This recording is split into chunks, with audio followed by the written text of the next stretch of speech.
Olá pessoas, tudo bom?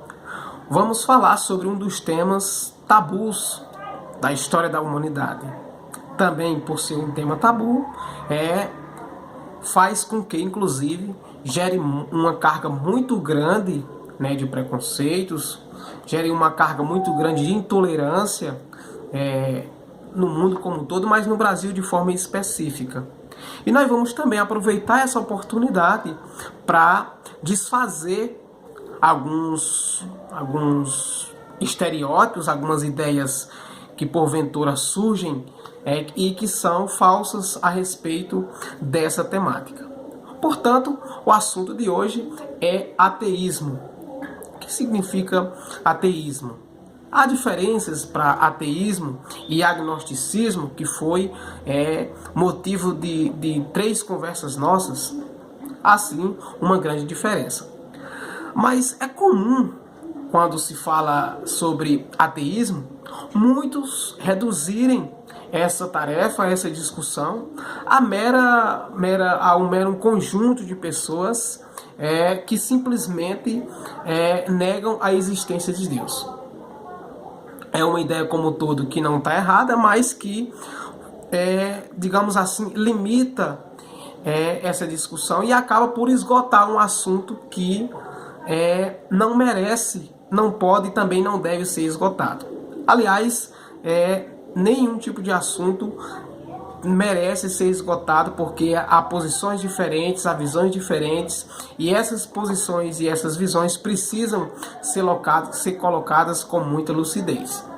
Portanto, quando a gente fala de ateísmo, é um assunto muito complexo, muito difícil de se tratar, porque as pessoas estão acostumadas a não discutir esse tipo de assunto, e muitas vezes, por não discutir esse tipo de assunto, acaba também gerando um embate muito forte e colocando essa discussão para um campo, para um terreno da intolerância, da falta de respeito para com as pessoas que se autodenominam como ateístas. Perfeito? Então, o desenrolar dessa questão acaba colocando essa temática como um ponto muito forte, e gerando uma complexidade para o tema. Então, para alguns ateus, por exemplo, a inexistência de divindades não se limita ao simples fato de se colocar o debate entre Deus existe e Deus não existe.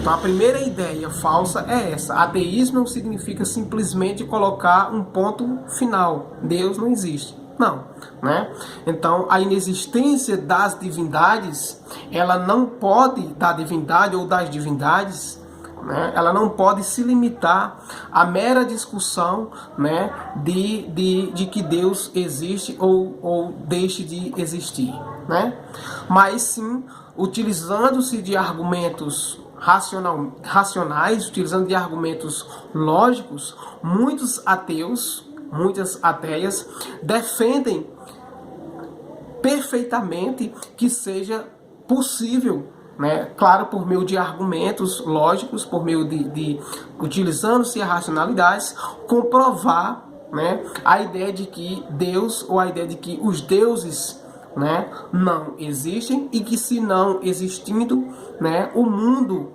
não foi criação dessas divindades. Afinal de contas, se algo não existe, esse algo que não existe não pode criar. Isso é um trocadilho simples, mas que colabora para que essa discussão ela possa ser colocada num plano racional. Se algo não existe, esse que não existe não pode criar. Tranquilo? Então, dessa forma, os integrantes do chamado... Aliás, o ateísmo ele se divide em 2 grupos, segundo os estudiosos, segundo os filósofos.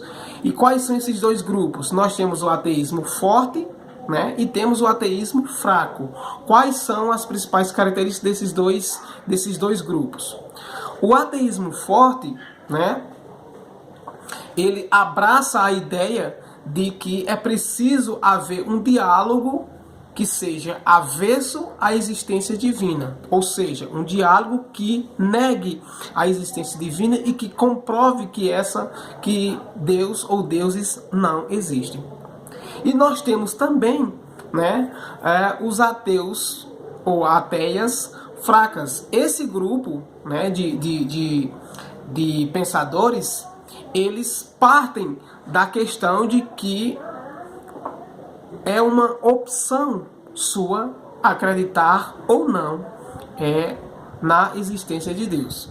Então eles vão limitar o abandono da sua não crença, né, a uma opção pessoal, a uma escolha pessoal. Eu simplesmente acredito, né? Eu simplesmente escolho não acreditar que Deus ou deuses não existem. Claro que com argumentos racionais. E esse ateísmo fraco, né, eles vão simplesmente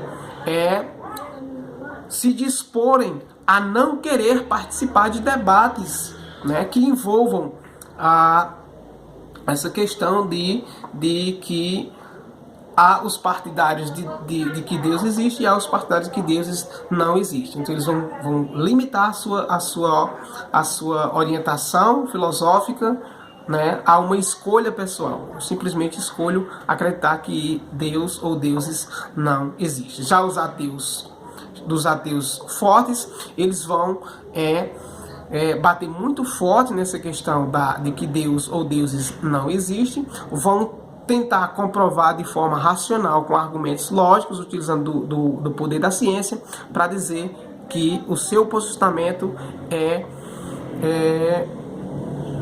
em contrapartida à religiosidade. Perfeito? É isso aí. Nas próximas videoaulas nós vamos aprofundar essa questão, né? Tentar trazer os argumentos da questão do porquê que Deus ou deuses não existem. Perfeito? Abraço virtual a todos e a todas.